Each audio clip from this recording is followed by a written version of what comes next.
Hola coleguitas, hoy en Vinilandia he tenido la suerte de tener a Joe RAPOSO, uno de los bajistas más respetados de toda la escena punk rock. Su nombre está grabado en la leyenda del skate punk californiano por su paso por RKL, Rich Kids on LSD, una banda que cambió la forma de entender la velocidad, la técnica y la locura dentro del punk rock. Desde 2010 forma parte de los Lagwagon, una de esas bandas que sabéis tiene un lugar muy especial dentro de mi corazón. Así que gracias a mis amigos de ACK PROMOTE, que los traen de gira por Ciudad de México y van a tocar con mis amados 13 anclas, vais a conocer algo más de su historia en el punk rock, bastante más metal del que esperabais, y qué supone la figura de Lemmy Kilmister para él.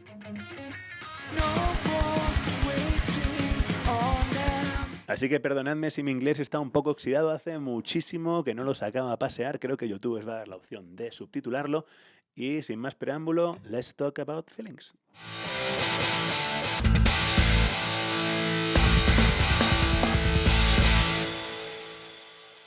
How are you? I'm doing good. Francisco? Francisco, yes. Everybody calls me Curro. Curo? Curro, yeah. Not culo. Thankfully not. Yeah. Well, nice to meet you. Nice to meet Thank you you too. for having me here. It's an honor talking to you today. It's an honor to talk to you as well. Well, normally my podcast lasts in between 2 and 3 hours. So now that we have 15 minutes, I know, and I'm late as well. So I've told our manager to kind of let everybody know that we're running a little bit behind. But you're like fourth in line out of five. So we could go a little bit further. Everybody knows that, we're gonna stretch it out. So I'm prepared for it. I have time, and so everything's cool. So okay, perfect. So let's talk about feelings and some punk rock. yeah, you got it. Well, from October 5th to 22nd, you'll be touring Latin America. Yes. How does the punk rock culture there compares to the one in the States? I think that the fans are way more passionate about it. You know what I mean? Okay. They there's something about like Latinos and I'm Portuguese, so I kind of get it. Like that we're fiery people. You know what I mean? Like Okay. we're really passionate. We love life. We like to drink. We like to eat. We like to live life to the fullest.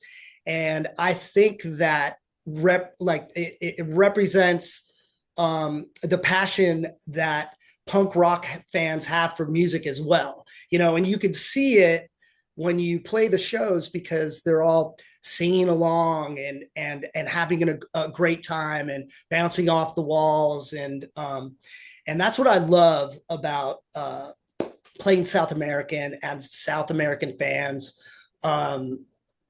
They're just really, really stoked and really passionate about the music. Great. Well, you joined the band like 15 years ago, and Doe just turned 33 years old yesterday. Oh, it did 33 yesterday? Yeah, yesterday. I know you were in the band back then, but how does it feel? It makes me feel old. It makes me feel like an old man.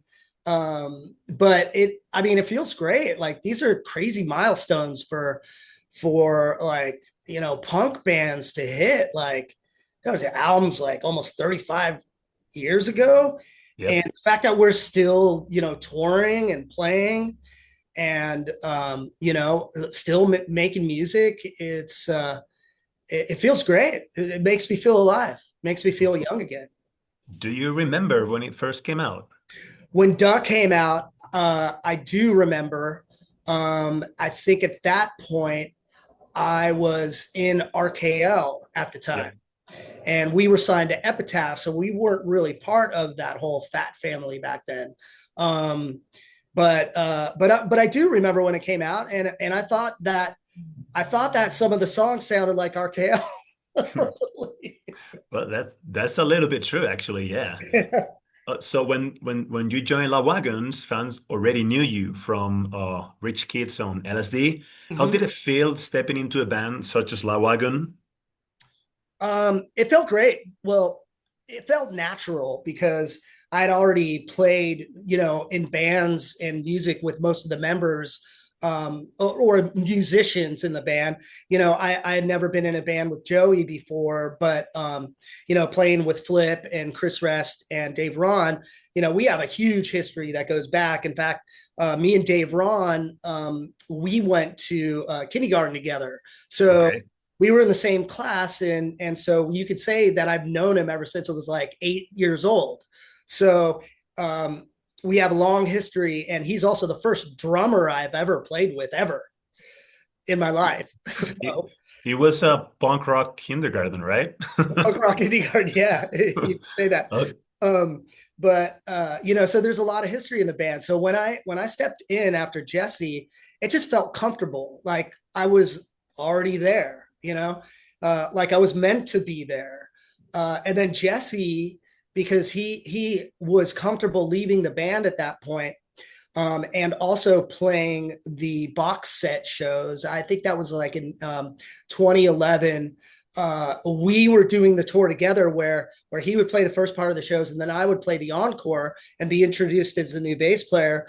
So Jesse was there at practice, and sometimes we'd be playing bass at the same time, you know, the same songs. And he taught me everything like that I had to learn about the songs, and was there to help me every step of the way. So it was just like a smooth transition. And I think the fans were pretty stoked, because I know a lot of them at first, not a lot of them, but like some of them didn't like the fact that I was filling in for Jesse. You know what I mean? Like people would Yeah. say, "Where's Jesse?" or "Where's this?" You know, but it didn't take too long for them to kind of like, you know, chill out and be comfortable with it, you know. But a lot of fans were stoked on it already, so they already had, like, you know, my support. So that felt really good. But yeah, I mean, after all these years, I'm still in the band and still having fun and still rocking out. So it's been a wild ride. It's great. I mean, what do you think that made RKL so unique back then in the scene, with this mix in between punk rock and metal? I think well, we weren't like, it's hard to say, because we were on the verge of getting really super popular, like everywhere, you know. And I want to say it was around 89. I think our style of music kind of like excelled and projected what is possible with punk rock, you know, like making it more, writing more riffs and making it, you know, more like progressive punk, like really kind of challenged players to work on their instruments and get good at them, you know, and kind of change their sound a little bit.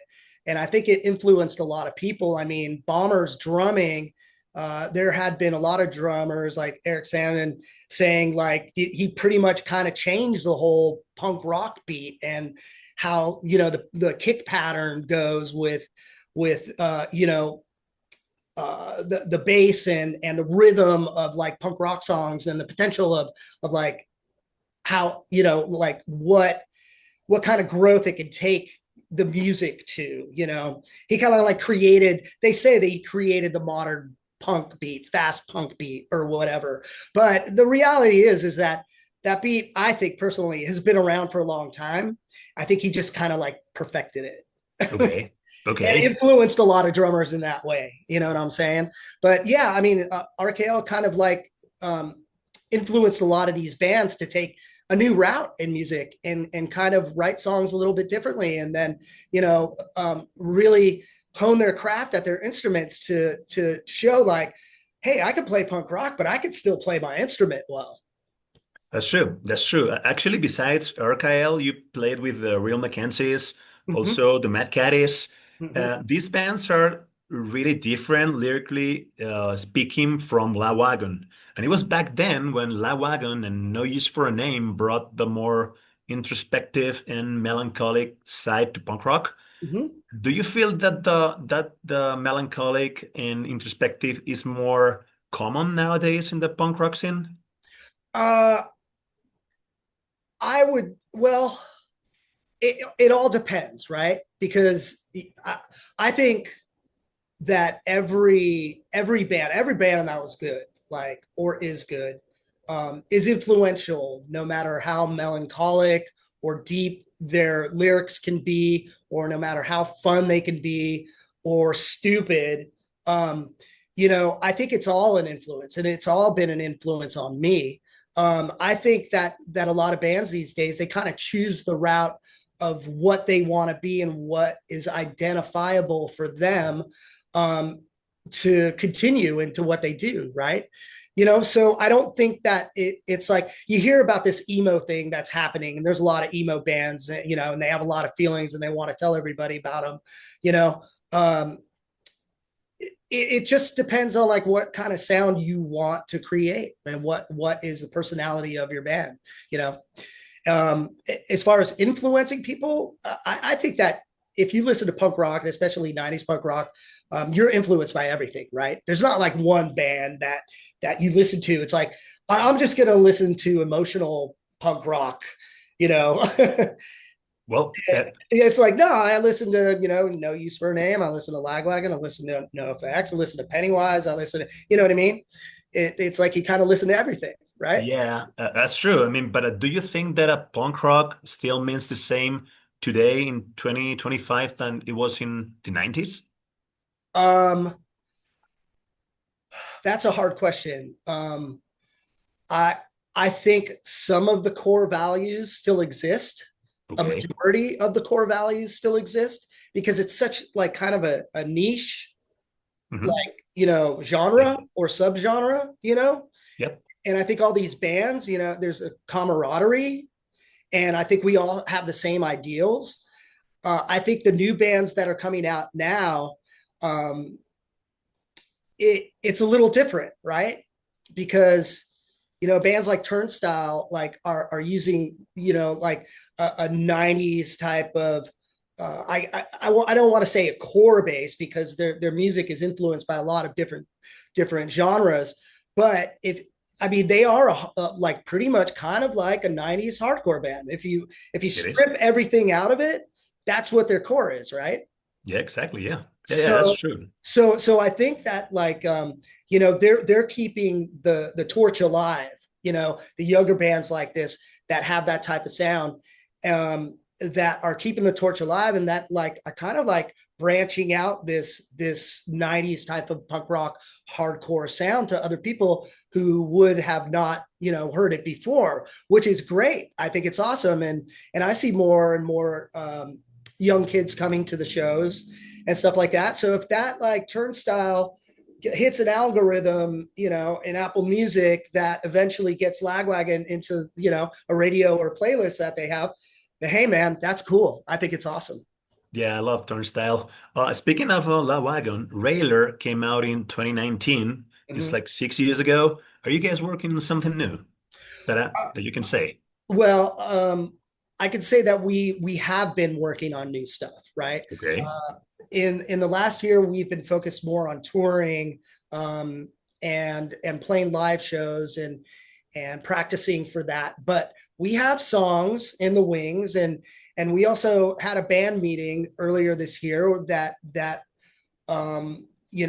put it out there that we need to create new music and that we should be creating new music, and we've been talking about it internally in the band as well. So hopefully that manifests into some creativity where we could start writing more or bringing back some of those old songs, so we can come up with some new music in the near future.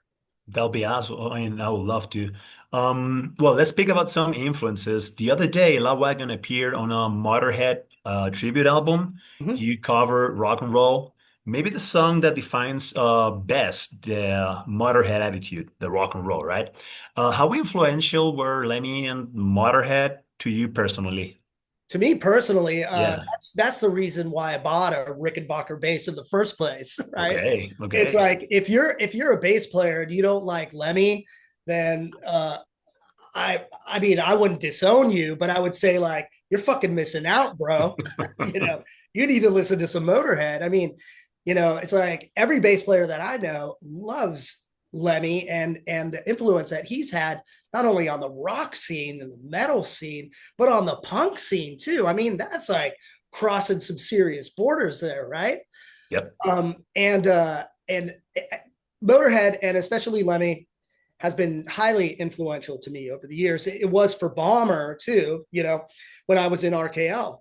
And it was the reason why he bought a Rickenbacker bass in the first place too. So I actually have custom shop Lemmy pickups in my Rickenbacker that I got custom made from Seymour Duncan. So that's how much I love Motorhead, and that's how much and everybody in the band feels the same way that I do about it. That's great. I mean, I also love Motorhead.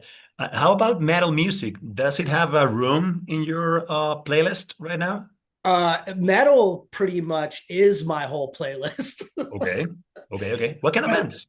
Well, I mean, I listen to old stuff, right? I mean, I listen to like, you know, the classic rock. Like I'm into classic rock. I'm not afraid to say that I listen to the classic rock station. You know what I mean? I mean, Iron Maiden for me was heavily influential. I mean, Steve Harris is one of my favorite bass players of all time.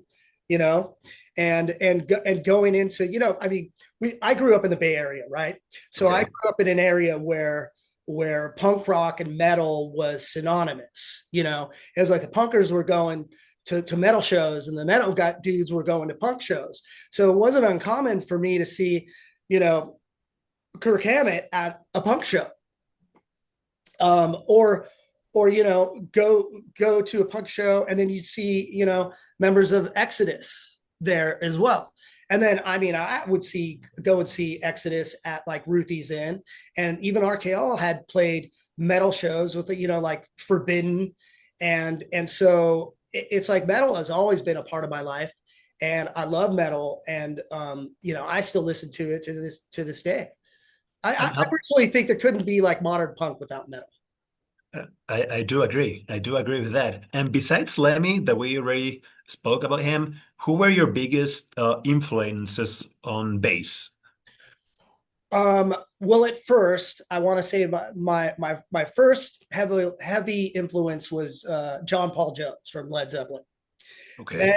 And that was early on, you know, like when I was like around 8 or 9 years old, and then that moved to Geddy Lee, you know, in Rush. And then that kind of moved to other players as I was getting older, and then getting into, you know, a little more like punk rock, and like getting into skateboarding, hanging out with punkers and listening to more music. You know, Flea from the Red Hot Chili Peppers was one that stood out to me back then, you know, in the 80s. And then Steve Soto, you know, from the Adolescents as well. And then you got Tony from the Descendants also. You know, it was really good. And then Carl Alvarez later on, also heavily influential as well. But, you know, there's a lot of bass players that I've been influenced throughout my whole life that keep on sparking my creativity, and then I get influenced by. So like basically anybody who's good that I listen to, I respect, if I enjoy their playing, you know. But as far as like the early creation of what I had been influenced by, it's all those early bass players, and then of course Steve Harris from Iron Maiden, you know. Okay. So all those players, and I mean Jaco Pastorius too, if you want to like really go outside the box. But there's like a lot of bass players that have influenced me throughout my life. And I think like I always like remember, because I've listened to these bands so much in my lifetime, I think I've always gone back to like Geddy Lee and then maybe John Paul Jones for inspiration on being melodic and really writing parts that are rhythmic and that sit well with the song. You know what I mean? When I'm writing. Perfectly, yeah. Well, in my podcast that I told you about before, the dynamic is that my guest choose an album from my record collection, and they tell me their whole story through that album, through their favorite album. Which one would you choose if you had to choose an album? Wow. It's a hard one, but you mean like throughout my career, like an album? Yeah, but it must be an album that you haven't played on. Oh, that I haven't played on. Yeah. Oh wow, I couldn't even tell you, man, because like my mind is so full of different albums that I love so much by these bass players that I have mentioned. Um, but I mean, if you're gonna go down the like progressive rock like geeky type of road, I'd probably say it'd be like 2112 from Rush or something like that. Okay. Okay, that's a perfect one. Yes, two fast questions. Yes, we are already like 19 minutes. Um, could you share some bands, new bands that you recommend? Any shout outs? Um, like I said, I live in the old, dinosaur like classic rock world. So my playlists always bring me back to when I was a child, right? So I don't really go out, even though I should, and check out new bands. Um, so I unfortunately I can't really give any like real like recommendations. Okay. I'm sorry. And you say Turnstile, but like at this point, it's like that's not a new band, right? They're not, yeah. Turnstile. It's like as far as like real up and comers, like people that or bands that people don't really know. I don't really have any suggestions, and I apologize, people. But maybe this question might come up when I do some more interviews, and I really should start doing my research. Okay, don't worry. And Branching out. just one last question. If you Yeah. had to introduce someone to Lagwagon or Rich Kids also, which song, just one song, would you pick and why? um, I would say RKL blocked out Okay, just okay, because that song is so epic. It's got a crazy drum and bass solo intro. The song is melodic. It's written really well. It's long, so it's interesting. Um, and it has a serious message too. If you really kind of sit down and read the lyrics, and okay. so yeah, that would be my choice. And how about Lagwagon? Just one song to explain whole Lagwagon? To explain all of Lagwagon, oh, that. I think that's kind of easy actually because it's off Railer and it kind of describes like what Lagwagon's been about, what kind of like our punk scene's been about, what our fans are like, what people who like listen to 90s punk rock are like, and it's Bubble off of Railer. Okay. Okay, that's one of my favorite songs actually from Lagwagon. Well, Joe, what a privilege talking to you today. I hope I see you guys the next 17th, October 17th in Mexico City. Hope you the best in this tour. Take good care and thank you. All right, Francisco. Hopefully, we'll meet when we're there. But to you and your fans, thank you so much for your support throughout the years. And we hope to have new music for you guys soon. And we can't wait to rock the fuck out in Mexico. Well, see you guys there and thank you very much. All right. Thank you. See Bye. you. Just Bye. gracias.